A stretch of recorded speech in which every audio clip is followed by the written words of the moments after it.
Assalamualaikum warahmatullahi wabarakatuh. Perkenalkan, nama saya Utari Ayuningsi, jurusan Ilmu Komunikasi, konsentrasi Public Relation, NIM 1184 0321 893. Public Relation. Public Relation adalah biasa disebut dengan humas, yaitu pekerjaan yang biasanya mengurus segala hal terkait tentang komunikasi, baik itu komunikasi di dalam perusahaan maupun komunikasi yang terjadi di luar perusahaan, yaitu menjadi pembatas antara suatu perusahaan kepada masyarakatnya.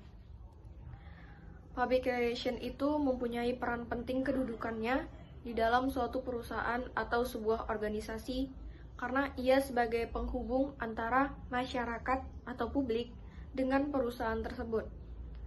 Tugas seorang PR ialah memastikan citra perusahaan itu baik di mata masyarakat. Kemudian, public relation itu memiliki tujuan diantaranya: pertama, menumbuh kembangkan citra perusahaan baik positif; kedua, mendorong tercapainya saling pengertian antara konsumen dan perusahaan; kemudian yang ketiga, mengembangkan sinergi fungsi pemasaran dengan public relation; yang keempat itu ialah efektif dalam membangun pengertian dan pengetahuan mereka dalam mendorong bauran pemasaran.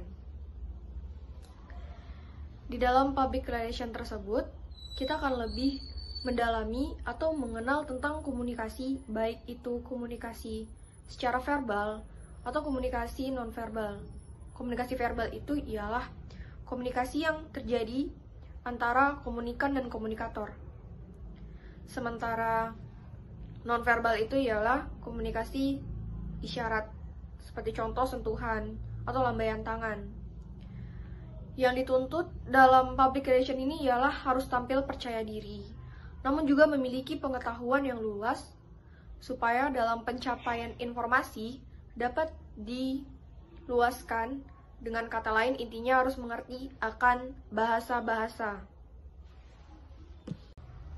Jika kita membahas tentang public relation, itu tidak pernah lepas dengan yang namanya komunikasi, karena keduanya memiliki saling hubungan yang erat. Komunikasi ialah suatu proses penyampaian pesan, ide, gagasan dari satu pihak kepada pihak lainnya, yaitu dari komunikator atau seseorang yang menyampaikan pesan kepada komunikan, yaitu orang yang menerima pesan atau informasi tersebut. Komunikasi itu memiliki fungsi, yaitu sebagai alat pengendali, sebagai alat motivasi, dan kemudian sebagai ungkapan emosional seperti perasaan sedih, senang, kecewa, gembira, dan lain sebagainya. Kemudian, tujuan dari komunikasi itu ialah agar komunikator atau orang yang menyampaikan pesan itu dimengerti oleh komunikan, yaitu orang yang menerima informasi atau pesan tersebut, agar mengenal orang lain, agar pendapat diterima orang lain, dan agar menggerakkan orang lain atas apa yang telah disampaikannya. Kemudian, syarat komunikasi itu ada 6. Yang pertama itu sumber.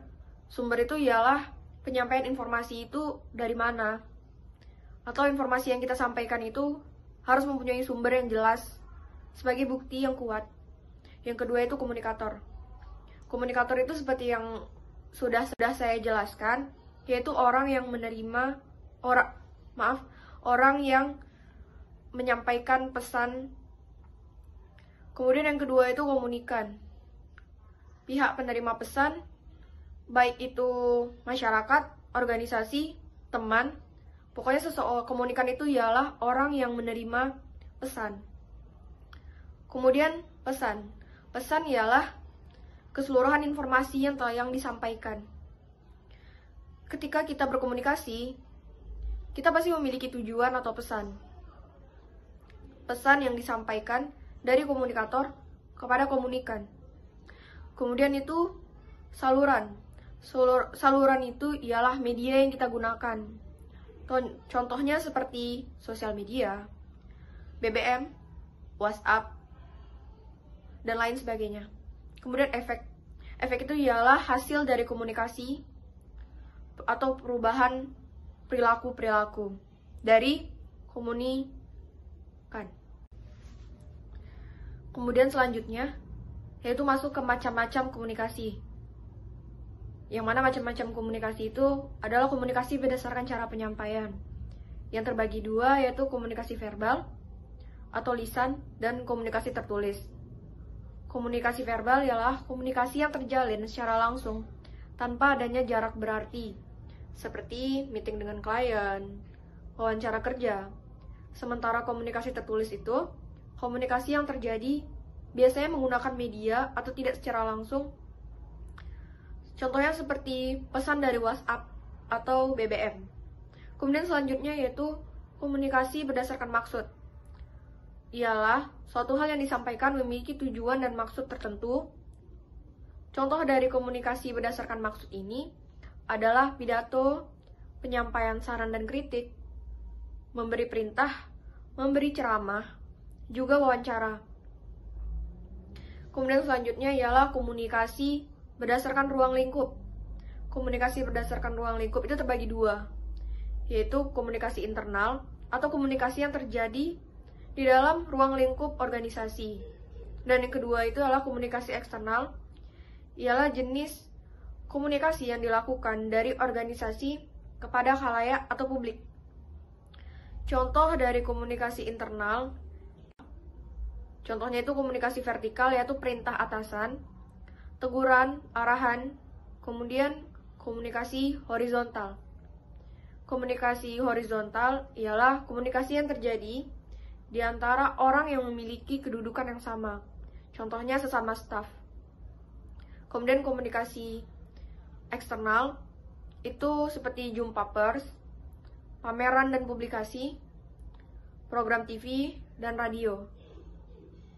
Kemudian komunikasi berdasarkan aliran informasi, yang mana terbagi 4, yaitu komunikasi satu arah, komunikasi dua arah, komunikasi ke atas, kemudian komunikasi ke samping.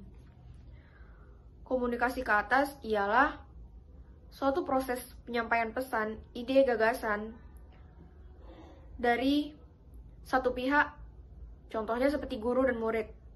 Itu komunikasi satu arah. Kalau komunikasi dua arah, itu seperti contohnya komunikasi yang terjadi dan memiliki feedback. Seperti kita sedang berdiskusi, jadi terjadi antara komunikator dan komunikan, kemudian komunikan memberi feedback kepada komunikator. Kemudian komunikasi ke atas. Komunikasi ke atas adalah komunikasi dari bawah ke atas. Contohnya itu adalah informasi dari bawahan ke atasan. Kemudian komunikasi ke samping, ialah komunikasi yang tercipta karena adanya kesamaan kedudukan. Itu contohnya komunikasi antar staf. Yang mana komunikasi itu terbagi dua, yaitu komunikasi verbal dan komunikasi nonverbal. Komunikasi verbal itu adalah komunikasi yang terjadi di antara komunikator kepada komunikan dengan cara tertulis dan lisan. Komunikasi verbal ini dapat dilakukan dengan menggunakan media. Contoh, seseorang yang bercakap-cakap dalam telepon. Sedangkan komunikasi verbal melalui tulisan itu tidak secara langsung antara komunikator dengan komunikan. Contohnya seperti komunikasi tertulis ini, seperti buku, koran, grafik, gambar, dan lain sebagainya. Kemudian komunikasi nonverbal. Komunikasi nonverbal ini lebih ke persepsi masyarakat. Persepsi masyarakat, dia tidak secara langsung antara komunikator dengan komunikan. Itu persepsi lebih ke dalam diri sendiri, yang menilai adalah diri sendiri. Contoh dari komunikasi nonverbal ini seperti sentuhan dan gerakan tubuh atau gestur. Contohnya, ketika kita sedang berbicara dengan seseorang, kemudian dia menguap seperti sentuhan dan gerakan tubuh atau gestur. Contohnya, ketika kita sedang berbicara dengan seseorang, kemudian dia menguap, itu dia mengatakan bahwa dia bosan dan dia ingin cepat selesai menyudahi percakapan itu. Kemudian seperti melambaikan tangan, menyapa dengan isyarat. Komunikasi itu ada yang namanya komunikasi politik. Ialah komunikasi yang melibatkan pesan-pesan politik dan aktor-aktor politik, atau sebagai komunikasi antara yang diperintah dengan yang memerintah. Itu lebih ke komunikasi tentang kekuasaan pemerintahan dan kebijakan pemerintah, yaitu tentang kepemerintahan. Dan komunikasi politik ini lebih bersifat memaksa. Kemudian selanjutnya ialah komunikasi organisasi, merupakan bentuk pertukaran pesan antara unit-unit komunikasi yang berada dalam organisasi tersebut. Kemudian komunikasi massa. Komunikasi massa ialah di mana organisasi media membuat dan menyebarkan pesan kepada khalayak. Yang mana ada 7 komponen komunikasi massa. Yang pertama itu komunikator, seperti jurnalistik. Yang kedua itu pesan, ialah informasi yang disampaikan kepada media tentang isu tersebut. Kemudian komunikan. Komunikan ialah komunikan terdiri dari kumpulan individu yang menerima pesan dari media massa tersebut. Media itu ialah sebagai saluran yang bersifat fisik seperti media cetak dan media elektronik. Gatekeeper ialah seperti berperan dalam menentukan pesan massa yang akan disampaikan itu layak atau tidak. Yang kedua itu timbal balik. Kemudian itu timbal balik. Kemudian kita masuk ke komunikasi antar budaya. Komunikasi antar budaya itu ialah komunikasi yang tercipta di suatu daerah yang memiliki kebudayaan yang berbeda, bisa ras, etnik, sosioekonomi, dan gabungan dari semua perbedaan ini. Ialah kebudayaan atau cara hidup yang berkembang dan dianut oleh sekelompok orang serta berlangsung dari generasi ke generasi. Selain public relation, ada juga jurnalistik. Jurnalistik itu ialah proses teknik ilmu pengumpulan, penulisan, penyuntingan, dan publikasi berita.